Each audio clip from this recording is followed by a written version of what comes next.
Well, here we are now, continuing our walk around Australia, all concentrated in one space in the Sydney Convention and Visitors Bureau. And I'm with Melanie D'Souza, who's General Manager International Marketing for Tourism Victoria. How are you today? Very well, thank you, John. How are you? I'm good. Now, are you tired? Not at all. This is such a fabulous opportunity, ATE. It's just a week in the year, and it's an opportunity to meet with our key travel partners from around the world. And how is Victoria doing in terms of attracting international visitation? We're actually doing quite well, and I think while it is a mixed record across the world, we've had tremendous growth from some of our Southeast Asian markets, and obviously predominantly from China, the big giant market, absolutely.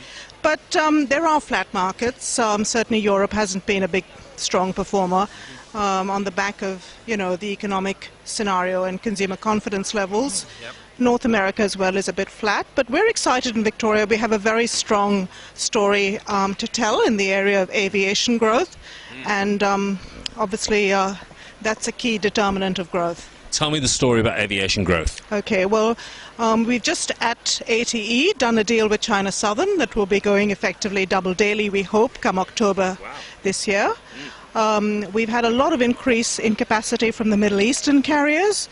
And that's on the back of, quite strong growth from the likes of the more traditional carriers with, upping the ante on aircraft types. So we have A380s flying Los Angeles, Melbourne, certainly on the Kangaroo route with Qantas, the Roo route with Qantas. So yeah, it's a good news story. Very aggressive approach by Team Melbourne.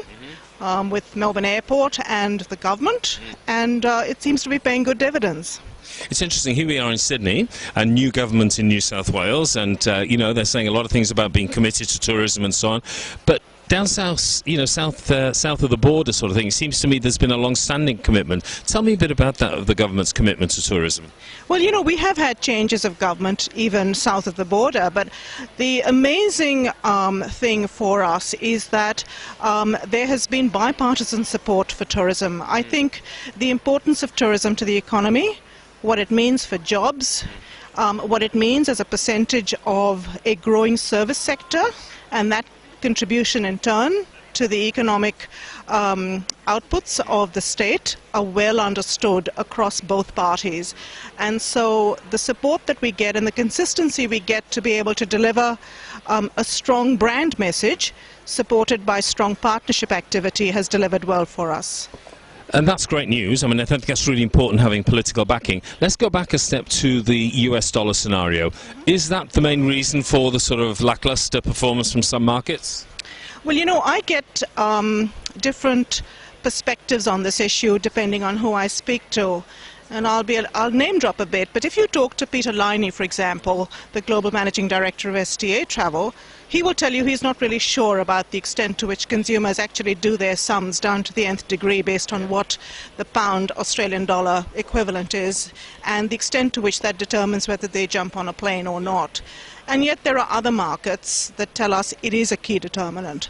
I think it's certainly something that is driven home when people come to actually exchange their money at the Gateway Airport. That's right. Yeah. But the extent to which it's actually having an immediate influence, or the lead time that it takes to really impact in terms of increases or decreases, I think it's a moot point. Yeah, no, I agree with you. And I think in the planning process, maybe longer term, if it stays very high, it could become a factor.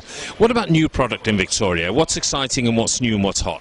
Well, we've always premised our brand proposition on the fact that we have a very exciting city, and a city that's never sold itself on icons. So it's what you actually get to experience when you take time to scratch beneath the surface, to really discover our laneways, the fact that we have a very cosmopolitan culture that's reflected in our food, in the fact that we are a dynamic restaurant city that's really, in fact, I think taking the rest of the world by storm. We've just had a 2-week Melbourne Food and Wine Festival that next year will be celebrating 20 years. Wow, okay. And the kind of international talent that makes its appearance at the Food and Wine Festival, and the kind of media column centimetres that is indeed being written about Melbourne's reputation as a gourmet place Yeah. is amazing.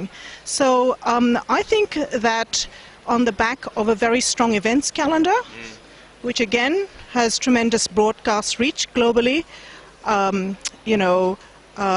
Melbourne itself, there's a very positive story to be told there. At a time when there hasn't been too many hotel rooms on the increase in other Australian capitals, by contrast, Melbourne's seen strong investor confidence in terms of new accommodation capacity, which is fundamental and certainly important in the lead up to 2020 and the aggressive targets that we have for growing tourism to this great country of ours. So Melbourne itself is a very positive story, but it's always been the premise of this great city and this great gateway in close proximity to wonderful nature-based attractions. So experiences like the penguins down at Phillip Island, the Great Ocean Road, truly one of the great coastal drives of anywhere in the world. These are things on our doorstep, and I think it's the combination of the two that makes for such a successful proposition. Well, look, thank you very much for your time today. Really exciting stuff down in Victoria, which is great. I always say down in Victoria. I mean, probably because I've moved further north up into Queensland. But here's to a great ATE. And just a quick question on that. You finding ATE positive? Well, my thermometer on it is always what my industry have to say. And the Victorian industry here that are strong supporters of ATE are only positive. In terms of the feedback. So onwards and upwards. Absolutely. And thank you for your time today and good luck for the rest of the year. Thank you, John, and to you too. Thank you.